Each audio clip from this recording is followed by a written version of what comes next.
जय हिंद फ्रेंड्स, कैसे हैं आप लोग। नमस्कार, मैं एल एम शर्मा फिर से आप सभी का स्वागत करता हूं। आज की इस क्लास में हम लोग प्रागैतिहासिक काल के बारे में पढ़ने वाले हैं। इसे माइंड मैप से समझेंगे। आगे बढ़ने से पहले मैं आपको अपने बारे में बताना चाहता हूं ताकि आपको यह ट्रस्ट हो सके। यदि मैं आपको पढ़ा रहा हूं, आपको गाइड करने वाला हूं, तो मैं इसमें कैपेबल हूं या नहीं। मेरा नाम एल एम शर्मा है। वर्तमान में मैं स्टेशन मास्टर के पद पर कार्यरत हूँ।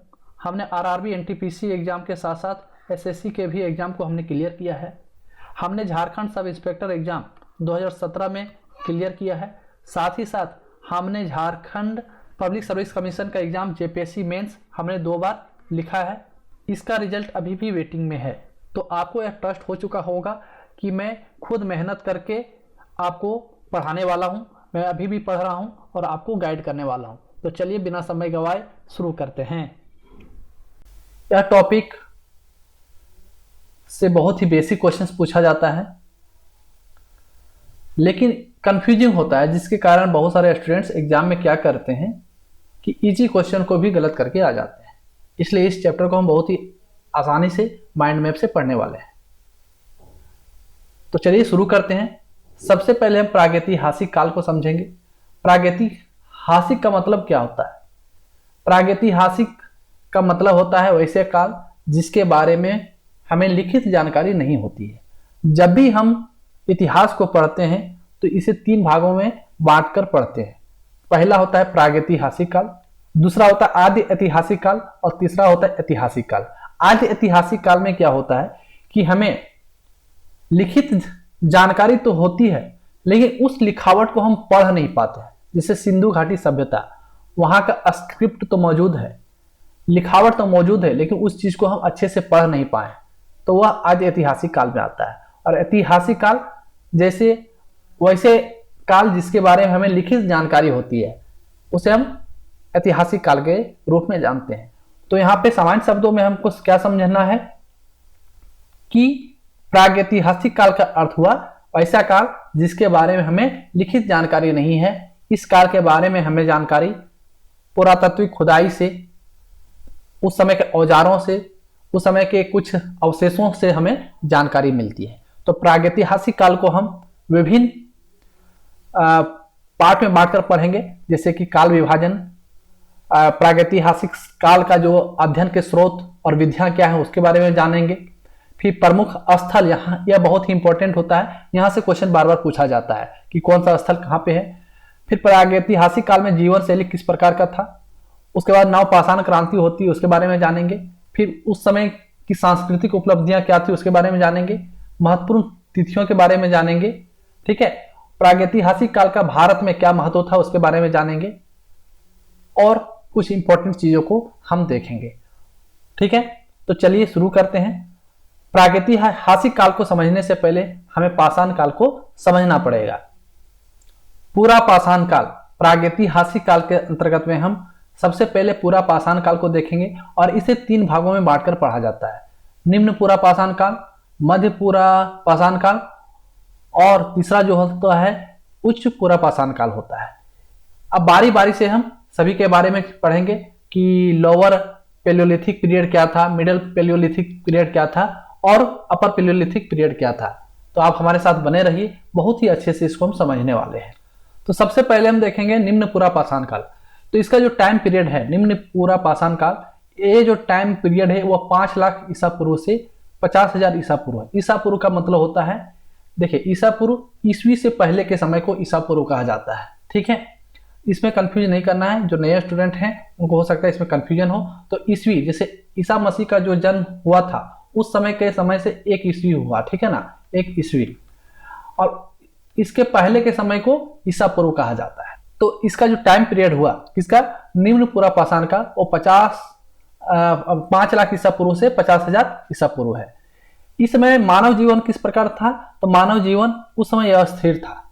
मतलब यह स्थिर का अर्थ हुआ कि लोग खाना बदोशी का जीवन जीते थे। कभी यहाँ भटक रहे हैं, कभी वहां भटक रहे हैं, खाना पीना के लिए अपना ग्रुप में जाते थे और जो भी दिन भर में कुछ जानवर हो गया या फल हो गया, कुछ यही सब मार के लाते थे या फल वगैरह संग्रह करके लाते थे और उससे वो अपना जीवन यापन करते थे खा पी कर। इस समय अग्नि का आविष्कार तो हो गया था, कब? निम्न पुरापाषाण काल में। अग्नि का आविष्कार तो हो गया, लेकिन अग्नि का उपयोग कैसे करना है ये चीज उस समय भी समझ में नहीं आया था। और इस काल में क्या था? मानव समूहों में शिकार कर अपना भोजन संग्रह करता था। इसमें समूह में जाते थे, ग्रुपिंग करके जाते थे, ठीक है, और अपना भोजन संग्रह करके लाते थे। औजार के रूप में हम ध्यान रखेंगे कि औजार के रूप में उसमें हैंड एक्स, जिसे हस्त कुठार कहते हैं, कुल्हाड़ी जैसा इसका आकार था, उसका आविष्कार हो चुका था, ठीक है। क्लीवर विदारणी का हो चुका था, खंडक हो गया था। ये सारे औजार उस समय उन्होंने अपना बुद्धि विवेक का प्रयोग करके बना लिए थे। कब? निम्न पुरापाषाण काल में। इसका समय सीमा ध्यान में रखना है, 5 लाख ईसा पूर्व से 50,000 ईसा पूर्व था, राइट। इस समय के जो प्रमुख स्थल है, यहां से क्वेश्चन पूछा जाता है, ये भी आई है, ये आपको ध्यान में रखना है, ठीक है। प्रमुख स्थल से ही यहाँ पे इस टॉपिक से जनरली प्रमुख स्थल से ही क्वेश्चन पूछे जाते हैं। तो आपसे क्वेश्चन पूछ दिया जाएगा कि निम्न में से कौन सा स्थान निम्न पुरापाषाण काल से संबंधित है, ठीक है, या नहीं है। तो इसमें जैसे कश्मीर हो गया, थार जो कि राजस्थान में है, बेलन घाटी जो कि मिर्जापुर उत्तर प्रदेश में स्थित है, और भीमबेटका ये मध्य प्रदेश में है। ये बार बार पूछा जाता है, भीमबेटका के बारे में बार बार पूछा जाता है एग्जाम में, ठीक है। चाहे आप एसएससी का तैयारी कर रहे हो, बैंकिंग का तैयारी कर रहे हो, या रेलवे का तैयारी कर रहे हो, आपको प्रीवियस ईयर क्वेश्चन आप जब बनाएंगे तो भीमबेटका से रिलेटेड क्वेश्चन आपको बहुत सारा मिलेगा, ठीक है। तो भीमबेटका के बारे में पूछा जाता है, भीमबेटका की गुफाएं कहाँ पे रहा है, तो ये मध्य प्रदेश में है, ठीक है। और सोहन नदी घाटी जो है ये पंजाब पाकिस्तान में है। ये दोनों बार बार पूछा जाता है, भीमबेटका और सोहन नदी घाटी ये पंजाब पाकिस्तान में है। तो ये स्थल आपको जरूर ध्यान में रखना है, ये किससे संबंधित है? निम्न पुरापाषाण काल से संबंधित है, ठीक है। इसके बाद हम लोग देखेंगे मध्य पुरापाषाण काल। मध्य पुरापाषाण काल जिसे मिडिल पिलियोलिथिक पीरियड कहा जाता है, इसका जो टाइम पीरियड है ये 50,000 ईसा पूर्व से 40,000 ईसा पूर्व है, ठीक है। किसका? मध्य पुरापाषाण काल का। इसका जो टाइम पीरियड है 50,000 ईसा पूर्व से 40,000 ईसा पूर्व है। इस समय की विशेषताएं क्या थी? तो इस समय अग्नि का प्रयोग व्यापक पैमाने पर किया जाने लगा। ध्यान रखिएगा, जो निम्न पुरापाषाण काल था, ठीक है, उस समय अग्नि का खोज हुआ था, लेकिन उसका उपयोग शुरू नहीं हुआ था। अग्नि का प्रयोग कैसे करना है, उपयोग कैसे करना है, वो समझ में उस समय नहीं आया था लोगों को। लेकिन मिडिल पिलियोलिथिक पीरियड आते आते अग्नि का प्रयोग कैसे किया जाना है ये उनको समझ में आ चुका था। और इसे फ्लैग कल्चर भी कहा जाता है, ठीक है। फ्लैग संस्कृति के नाम से इस पीरियड को जाना जाता है। ये क्वेश्चन पूछा जाता है, ठीक है। क्या क्वेश्चन पूछा जाता है कि कौन से काल को फ्लैग कल्चर के भी नाम से जाना जाता है, फ्लैग संस्कृति के नाम से जाना जाता है? तो वो जो है मध्य पुरापाषाण काल है, ठीक है। मध्य पुरापाषाण काल को फ्लैग कल्चर के नाम से जाना जाता है, फ्लैग संस्कृति के नाम से भी जाना जाता है। इस समय पत्थर के गोले, ठीक है, जिसे बटिकास्म कहा जाता था, इससे वस्तुओं का निर्माण शुरू हो गया था। इस समय के जो टूल्स थे, औजार थे, वो क्या था? फ्लग था, ठीक है, वेधनी, बोरर जिसे कहा जाता है इंग्लिश में, फिर छेदनी, स्क्रेपर, खुरुचनी, ये सब औजार उसमें उपयोग में लाते थे। ये उतना इंपॉर्टेंट नहीं है, ठीक है। स्थान जरूर ध्यान में रखना है, ठीक है। तो जो मध्य पुरापाषाण काल से संबंधित जो स्थान है वो कौन सा है? ये आपका मिर्जापुर यूपी में है, और ये नेवासा पूछा जाता है। नेवासा जो है कहां पे है? महाराष्ट्र में है, ठीक है। क्वेश्चन सीधा पूछा जाएगा कि मध्य पुरापाषाण काल से संबंधित नेवासा स्थान वर्तमान में कहां पर स्थित है? तो कहां पर है? महाराष्ट्र में स्थित है, ठीक है। और उड़ीसा का कुछ क्षेत्र जो है मध्य पुरापाषाण काल से संबंधित है, ये आपको ध्यान में रखना है, राइट। इसके बाद हम चलेंगे उच्च पुरापाषाण काल, जिसे अपर पेलियोलिथिक पीरियड कहा जाता है। इस समय की क्या विशेषता थी? तो इस समय का विशेषता था कि इसका जो सबसे पहले टाइम पीरियड आपको ध्यान में रखना है, तो इसका जो टाइम पीरियड था 40,000 ईसा पूर्व से 10,000 ईसा पूर्व, ठीक है। 40,000 ईसा पूर्व से 10,000 ईसा पूर्व के समय को हम अपर पेलियोलिथिक पीरियड के नाम से जानते हैं। उच्च पुरापाषाण काल इसे हिंदी में हम कहेंगे। इस समय की विशेषताएं थी क्या थी कि इसमें फ्लिंट इंडस्ट्री बन गया था, अर्थात नए चकमक उद्योग, अर्थात जो पत्थर वगैरह था, चमकने वाले पत्थर का उपयोग से हम औजार वगैरह बनाना शुरू कर चुके थे उस समय के लोग, ठीक है। और यहीं पे आधुनिक मानव का उदय होता है, होमोसेपियंस। ये क्वेश्चन पूछा जाता है, इसको जरूर ध्यान में रखना है कि होमोसेपियंस का उदय कब हुआ था? तो उच्च पुरापाषाण काल में होमोसेपियंस का उदय हुआ था। और सबसे पुरानी चित्रकारी के प्रमाण जो है इसी काल में भीमपेटका जो जगह है मध्य प्रदेश में वहां पे मिला था। ये क्वेश्चन आपको जरूर ध्यान में रखना है, ठीक है। क्या ध्यान में रखना है? सबसे पहले होमो सेपियंस का उदय कब हुआ? ये हुआ था उच्च पुरापाषाण काल में, ठीक है। और सबसे पुरानी चित्रकारी का प्रमाण जो भीमबेटका में हुआ वो कब मिला था? तो ये भी उच्च पुरापाषाण काल में मिला था। इस समय के औजार वही फलक थे, तछनी थे, सल्क था, जिसे ब्लेड्स, फ्लेक्स वगैरह इंग्लिश में कहते हैं। प्रमुख स्थान के बारे में पूछा जाए तो इस समय का प्रमुख स्थान था बीजापुर, जो कि महाराष्ट्र में है, और इनाम गांव, ये भी महाराष्ट्र में है। इस समय के प्रमुख स्थान थे। ये आपको ध्यान में रखना है अपर पैलियोलिथिक पीरियड के बारे में, उच्च पुरापाषाण काल के बारे में, ठीक है।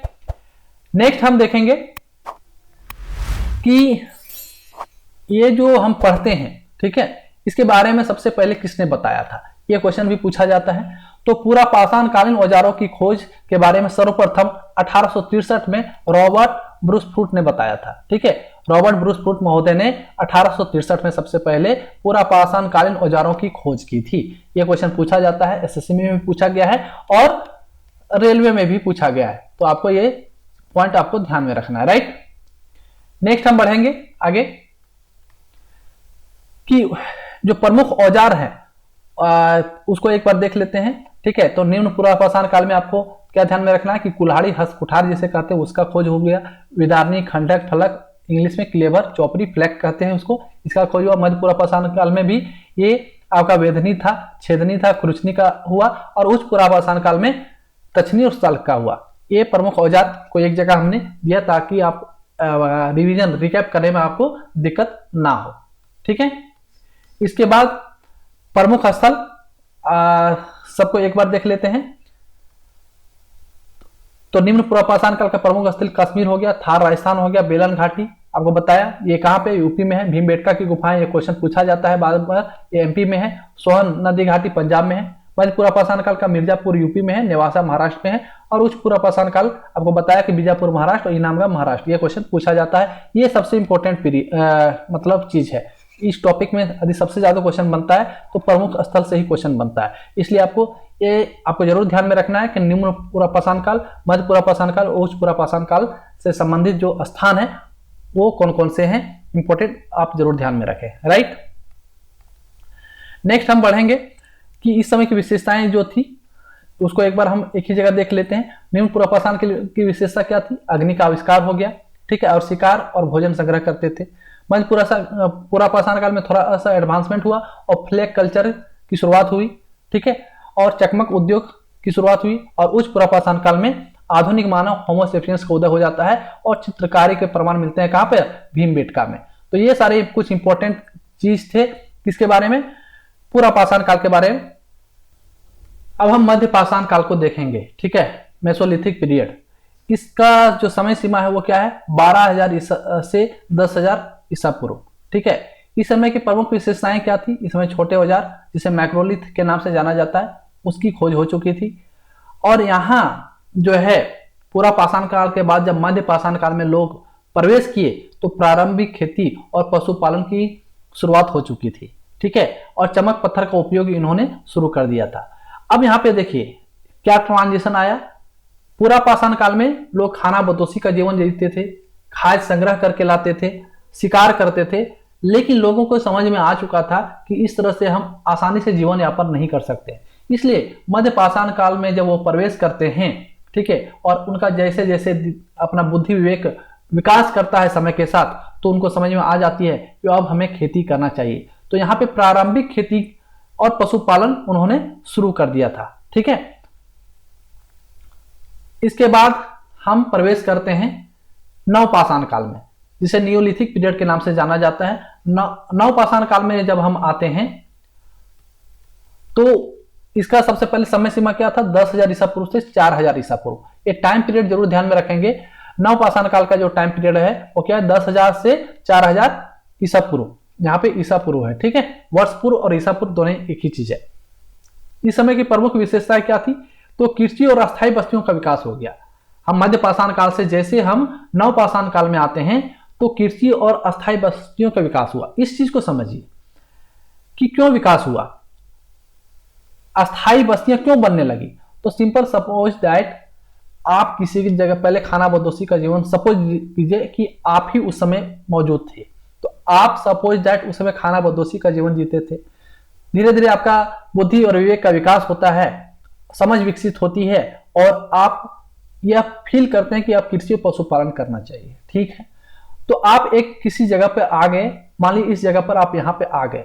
अब यहाँ पे आपने यह सोचा कि अब कृषि करना है, तो जब आप कृषि करेंगे, कोई भी खेती उपजाएंगे, सपोज दैट गेहूं हो गया, चावल हो गया, तो गेहूं या चावल की खेती करने के लिए आपने खेत लगाया, खेत को साफ किया, उसमें फसल बोए, उसको उपजने तक, फसल पकने तक, काटने तक कम से कम 4 से 6 महीने का समय लगता है, 4 to 6 मंथ का समय लगेगा। तब तक तो आपको यहीं पे रहना पड़ेगा, और जब यहीं रहेंगे तो धीरे धीरे आपका मन लग जाएगा। जब मन लग जाएगा तो यहीं पे आप पशुपालन भी करेंगे, और 4 से 6 महीना जब रखेंगे, पकने के बाद जो होता है आप वापस से अपने घर में लाके रखेंगे। फिर से आपने वहां पे खेत बना लिया है, तो आप कहीं दूसरे जगह पर जाएंगे तो वापस से खेत बनाना पड़ेगा, फिर से वो सारा प्रोसेस दोहराना पड़ेगा, और इसमें काफी समय लगेगा, काफी मेहनत लगेगा। और यह खेती के कार्य करने के लिए अकेले हम कर नहीं सकते, इसलिए पशुओं की जरूरत पड़ती है। इसलिए यहाँ पे देखिए, जब 4 से 6 महीना समय लगेगा तो लोग यहाँ रहना शुरू कर देंगे। अपने सेम कैटेगरी के, अपने सेम जनजाति के लोग एक जगह पर रहने लगे। ठीक है, जिसके कारण अस्थायी बस्तियां बस गई। ठीक है, और कृषि का विकास धीरे धीरे हो गया। तो अस्थायी बस्तियां उनकी मजबूरी थी, क्योंकि यदि वो खानाबदोशी का जीवन अभी भी जिएंगे तो कृषि कर नहीं सकते, पशुपालन कर नहीं सकते, क्योंकि कृषि को और पशुओं को हर समय आप ट्रांसफर नहीं कर सकते। आप अकेले तो इधर उधर घूम सकते हैं, लेकिन यदि आपको कह दिया जाए कि आपको खेत और पशु जो है सबको साथ में लेके चलना है, तो यह आपके लिए काफी मुश्किल भरा चीज हो जाएगा। इसलिए आपकी मजबूरी है कि एक ही जगह आप रहें, और इस तरह से धीरे धीरे है अस्थायी बस्तियों का विकास शुरू हो गया। ठीक है, और इस समय जो है चिकने पत्थर के औजार बनने शुरू हो गया। आप फिगर में देख सकते हैं, इस प्रकार के चिकने पत्थर बनने लगे थे। आगे हम बढ़ते हैं, धातु युग, मेटल युग में हम प्रवेश करते हैं। ठीक है, मेटल युग में क्या था, पत्थर के साथ साथ मेटल का प्रयोग शुरू होने लगा था, मेटल का भी यूज करने लगे थे, और इसका जो टाइम पीरियड था वो था 4000 से 2000 ईसा पूर्व। ठीक है, 4000 से 2000 वर्ष पूर्व जो है, जिसे मेटल एज के नाम से जानते हैं। इस समय सिंधु घाटी सभ्यता, मेसोपोटामिया की सभ्यता आदि का धीरे धीरे विकास शुरू हो गया था, और इसमें तांबे और कांसे के औजार बनने लगे थे। कब, धातु युग में, मेटल युग में तांबे और कांसे के औजार बनने लगे थे। इस समय की मुख्य विशेषता क्या है, पहली सभ्यता का उदय होता है। कौन सा, हड़प्पा सभ्यता या फिर मोहनजोदड़ो की सभ्यता, जिसे हम आगे के चैप्टर में पढ़ने वाले हैं विस्तार से। अभी आपको ध्यान में रखना है कि ये जो हड़प्पा और मोहनजोदड़ो की सभ्यता है, ये मेटल युग में आते हैं, धातु युग में आते हैं। इसका जो समय सीमा था 4000 से 2000 ईसा पूर्व का समय माना जाता है। इसके बाद हम देखेंगे कि अभी जो हम पढ़े, पुरा पाषाण काल, मध्य पाषाण काल, ठीक है, मेटल युग, ये सब जो हम पढ़े, इसका अध्ययन का स्रोत क्या है, कौन सी विधियां हैं जिसके आधार पर हम इसे जान पाते हैं। तो इसके 3 विधि है। पहला है भौतिक स्रोत, दूसरा है पुरातात्विक विधियां, तीसरा है प्रमुख स्थल। ये तीनों के आधार पर ही हम पता कर पाते हैं कि ये सब काल भी थे। पुरा पाषाण काल था, मध्य पाषाण काल था, निम्न पाषाण काल था। ये सारे जो काल थे, इसके स्रोत यही है कि हम पत्थर और धातु के औजार का अध्ययन करते हैं, गुफा चित्र और मकबरे वगैरह का रिसर्च करते हैं, गुफा चित्र जाते हैं, वहां पे पता किया जाता है कितना पुराना, उसके आधार पर पता किया जाता है। और सबसे जो रिलायबल है, सबसे विश्वसनीय जो चीज माना जाता है वो कार्बन डेटिंग। C14 का आपने नाम सुना होगा कि जीवाश्मों का अध्ययन करने के लिए C14 का हम प्रयोग करते हैं। इससे किसी जीवाश्म का आयु का पता किया जाता है, इसके आधार पे हम पता कर पाते हैं कोई चीज कितना पुराना है। तो कार्बन डेटिंग और भूवैज्ञानिक सर्वेक्षण के आधार पे हम पता कर पाते हैं। ठीक है, और तीसरा होता है प्रमुख स्थल, जिसे भीमबेटका, मेहरगढ़, बुर्जहोम, ये कुछ प्रमुख स्थल है जहां पर जब खुदाई किया जाता है तो पुराने समय के चीज हमें मिलते हैं, और उसका अध्ययन जब हम करते हैं तब पता चल पाता है। ठीक है, तो अध्ययन के स्रोत के 3 विधि हैं, कौन कौन, भौतिक स्रोत, पुरातात्विक स्रोत और प्रमुख स्थल। ठीक है, इसके बाद हम देखेंगे प्रमुख स्थल। फिर से मैं बोलूंगा, ये सबसे ज्यादा इंपॉर्टेंट है। ठीक है, ये सबसे ज्यादा इंपॉर्टेंट है, इस पर आपको सबसे ज्यादा कंसंट्रेट करने की जरूरत है। यहाँ से क्वेश्चन पूछा जाता है। जब प्रीवियस ईयर क्वेश्चन बनाएंगे तो यहाँ से आपको क्वेश्चन मिलेंगे। पहले नंबर आपका आता है भीमबेटका। ठीक है, यह कहाँ पे है, मध्य प्रदेश में, ये ध्यान में रखना है। इसकी विशेषता क्या है, तो यहाँ पे प्राचीन गुफा चित्रकला सबसे पहले मिला है, और शिकार और पशुपालन के यहाँ पे दृश्य इस गुफा में मिलते हैं। इसके बाद है मेहरगढ़। मेहरगढ़ कहाँ है? तो ये बलूचिस्तान पाकिस्तान में है। ठीक है, बलूचिस्तान पाकिस्तान का जो क्षेत्र है वहां पे मेहरगढ़ जगह है। इसकी विशेषता क्या है? तो सबसे प्राचीन कृषि स्थल यहाँ पे मिले हैं। कहाँ पे? मेहरगढ़। ये क्वेश्चन पूछा जाता है कि सबसे प्राचीन कृषि स्थल कहाँ पे मिला है, तो ये मेहरगढ़ है, और जो कि बलूचिस्तान पाकिस्तान वाले क्षेत्र में है। ठीक है, और गेहूं और जौ की यहाँ पर खेती होती थी। किसकी खेती होती थी? गेहूं और जौ की खेती होती थी। इसके बाद है बुर्जहोम। ये भी क्वेश्चन पूछा जाता है, बुर्जहोम कहाँ पे? तो ये जम्मू और कश्मीर में है। ठीक है, वहां से जम्मू कश्मीर से लगभग 41 किलोमीटर दूरी पर ये बुर्जहोम जगह है। और इसका महत्वपूर्ण तथ्य क्या है? तो यहाँ पे जमीन के नीचे घर मिला है जिसे पिट हाउस कहते हैं। ठीक है, जमीन के नीचे घर मिला है जिसे पिट हाउस कहा जाता है। और कुत्तों के साथ दफनाने की परंपरा का जो साक्ष्य है यहां से मिलता है। ठीक है, इसके बाद है आदिन चलनूर। ठीक है, आदिन चलनूर ये कहां पे है? तो ये तमिलनाडु में। यहाँ की विशेषता क्या है? तो यहाँ तांबे के औजार और मकबरे मिले हैं। कहां पे? आदिन चलनूर से। ये क्वेश्चन पूछा जाता है, आदिन चलनूर कहां पे है? तो ये तमिलनाडु में है। इसके बाद हड़प्पा मोहनजोदड़ो, इसके बारे में हम बाद में विस्तार से पढ़ेंगे, बस अभी आपको ये ध्यान में रखना है। ये कहां पर है? तो ये पाकिस्तान, पंजाब और सिंध वाला जो क्षेत्र है। ठीक है, भारत का पंजाब वाला क्षेत्र और पाकिस्तान का सिंध वाला जो क्षेत्र है, वहीं पे हड़प्पा और मोहनजोदड़ो की सभ्यता का विकास हुआ था, सिंधु नदी के किनारे। ठीक है, और इसे धातु युग के प्रमाण यहाँ पे मिलते हैं और पहली शहरी सभ्यता के नाम से जाना जाता है। ये क्वेश्चन पूछा जाता है बार बार कि हड़प्पा और मोहनजोदड़ो की सभ्यता या फिर पहली शहरी सभ्यता कौन सी थी? तो ये हड़प्पा और मोहनजोदड़ो की सभ्यता थी। इसके बाद हम जीवन शैली के बारे में देखेंगे। पूरा पाषाण काल में जीवन शैली कैसा था, मध्य पाषाण काल में जीवन शैली कैसा था, नव पाषाण काल में जीवन शैली कैसा था। तो पूरा पाषाण काल में जो जीवन शैली है वो खाना बदोशी का जीवन शैली था और लोग शिकार पर निर्भर थे। शिकार करते थे, खाना बदोशी जीवन जीते थे, भटकते थे इधर उधर और ग्रुप में जाते थे और शिकार करते थे। औजार कैसा प्रयोग करते थे? तो पत्थर के औजार का प्रयोग करते थे। खाद्य स्रोत के रूप में जंगली फल, मांस वगैरह खाते थे और कला के रूप में वो गुफा चित्र का प्रयोग करते थे। किसमें? पूरा पाषाण काल में। ठीक है, इसके बाद वो जब मध्य पाषाण काल में प्रवेश करते हैं तब उनका जीवन शैली में विकास होता है और अस्थायी बस्तियों की शुरुआत होती है। ध्यान रखिएगा, यहाँ पे शुरुआत हुई थी किसकी? अस्थायी बस्तियों की। औजार के रूप में यहाँ पे छोटे छोटे पत्थर करने लगे, माइक्रोलिथ जिसे कहा जाता है, उसका विकास हुआ और इसका प्रयोग करने लगे। खाद्य स्रोत के रूप में शिकार और प्रारंभिक खेती, शिकार भी करते थे और यहाँ से थोड़ा बहुत खेती करना शुरू किए थे। प्रारंभिक यहाँ पे खेती की शुरुआत हुई। कला के रूप में मानव और पशुओं के चित्र के लिए लोग बनाते थे। कहीं जहाँ रुके तो उनका रोज का जो होता था, मानव और पशुओं से उनका मिलन होता था और उन्हीं का वो चित्र बनाते थे। जीवन, इसके बाद वो प्रवेश करते हैं कि इसमें नवपाषाण काल में। नवपाषाण काल में उनका जीवन शैली क्या था? ग्राम आधारित हो गया। ठीक है, ग्राम आधारित जीवन, अर्थात कृषि का विकास भी हुआ और वो बस्तियों का भी विकास हुआ और बस्ती में रहने लगे, अर्थात ग्राम आधारित जीवन जीने लगे। औजार के रूप में चिकने पत्थर और धातु के औजार का प्रयोग करने लगे। कब? नवपाषाण काल में। खाद्य स्रोत के रूप में वो खेती और पशुपालन करने लगे। खेती अर्थात अपना वो जो भी खेती उस समय होता था उसका वो विकास किए और खेती करके अपना जीवन यापन करने लगे। कला के रूप में ज्यामितीय चित्र, कृषि जीवन के चित्र बनाने लगे, जिससे उनका विकास हुआ, मस्तिष्क का विकास हुआ और ज्यामितीय चित्र जैसे ट्रायंगल का हो गया। ठीक है, इस तरह चकोर का फिगर हो गया, या फिर कृषि जीवन मतलब धान वगैरह या गेहूं वगैरह जो भी उस समय उपजाते था, जो भी फसल, उसका वो चित्र ऐसे ऐसे गुफाओं में बनाते थे। इसके बाद हम देखेंगे नवपाषाण क्रांति, जिसे न्यूलिथिक रिवोल्यूशन कहते हैं। ये इसमें क्या हुआ था कि कृषि की शुरुआत हो गई थी, जैसे गेहूं, जौ, चावल की खेती वो लोग शुरू कर दिए थे। पशुपालन के लिए जैसे कुत्ते, भेड़, बकरी, गाय आदि पालना शुरू कर दिए थे। अस्थायी बस्तियों का विकास हुआ और वो मिट्टी और बांस से बने हुए घर बनाने लगे थे। सामाजिक संगठन के रूप में वो जनजातीय समूह में रहना शुरू कर दिए थे। अपने सेम ग्रुपिंग के सेम जनजाति के लोग एक जगह रहना शुरू कर दिए थे, जिसे नवपाषाण क्रांति अर्थात नियोलिथिक रिवोल्यूशन के नाम से जानते हैं। ठीक है, यहाँ से ज्यादा कुछ डीप में क्वेश्चन पूछा नहीं जाता है, जितना जरूरत है मैं वहां पे बता रहा हूं।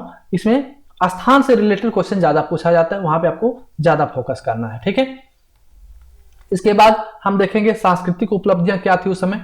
तो सांस्कृतिक उपलब्धियां की बात किया जाए तो भवन निर्माण अर्थात मिट्टी के घर और पीट हाउस बनाते थे।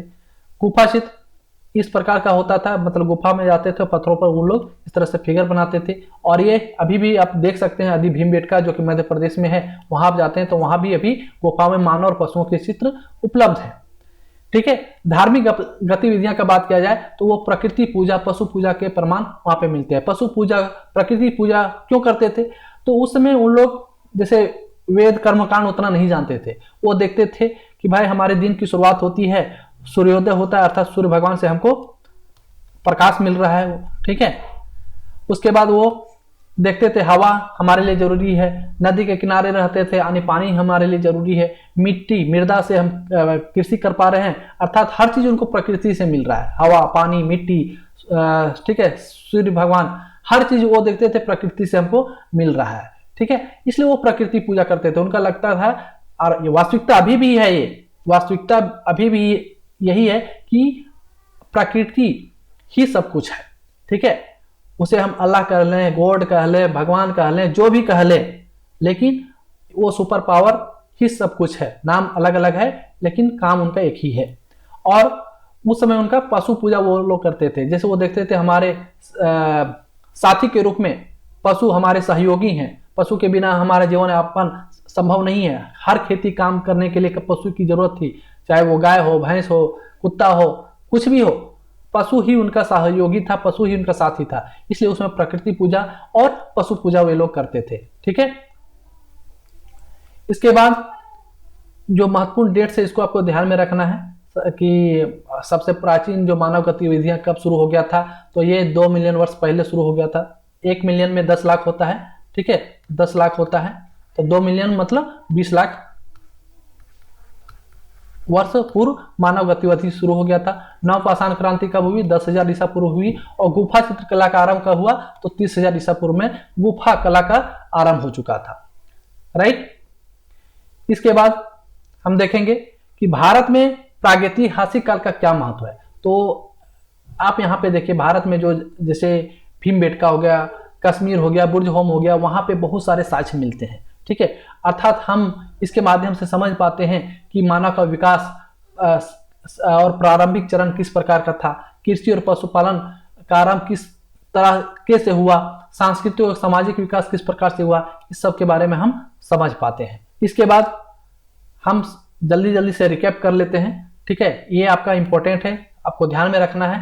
ये अभी यहाँ पे जो मैं बताने वाला हूँ, ज्यादातर क्वेश्चन आपको यहीं से मिलेंगे। अभी तक जो था वो समझाने के लिए था, आप बहुत अच्छे से समझ गए होंगे। अब आपको जो ध्यान में रखना है वो ध्यान में क्या रखना है, पूरा पाषाण काल औजार किस तरह का प्रकार का था, पत्थर के औजार थे, इसे खंडक, हस्त, कुठार के नाम से जाना जाता था। खाद्य स्रोत क्या था, फल, जंगली जानवर था।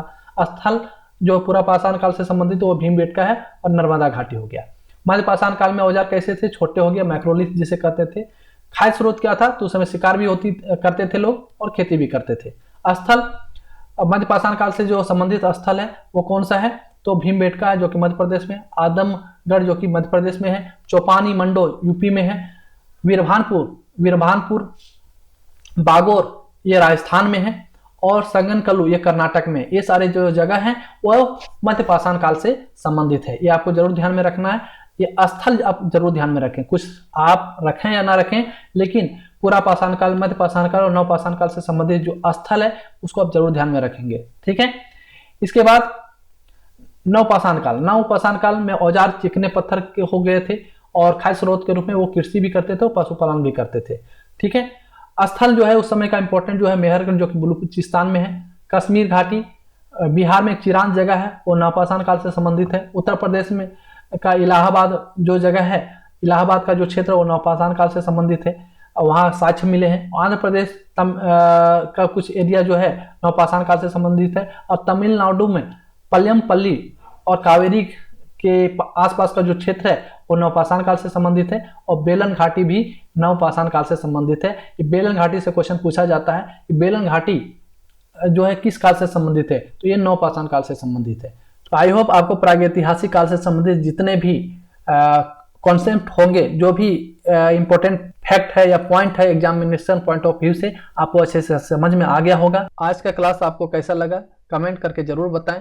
यदि क्लास अच्छा लगा हो तो हमारे चैनल को लाइक करके सब्सक्राइब जरूर करें और अपने दोस्तों के साथ शेयर करें। यही हमारे लिए मोटिवेशन होता है और नेक्स्ट वीडियो बनाने के लिए हमें मोटिवेट करता है। यदि इस क्लास का आपको PDF चाहिए तो हमारे टेलीग्राम चैनल से आप फ्री में डाउनलोड कर सकते हैं। फिर मिलते हैं हम नेक्स्ट लेक्चर के साथ, तब तक के लिए जय हिंद, जय भारत, थैंक यू।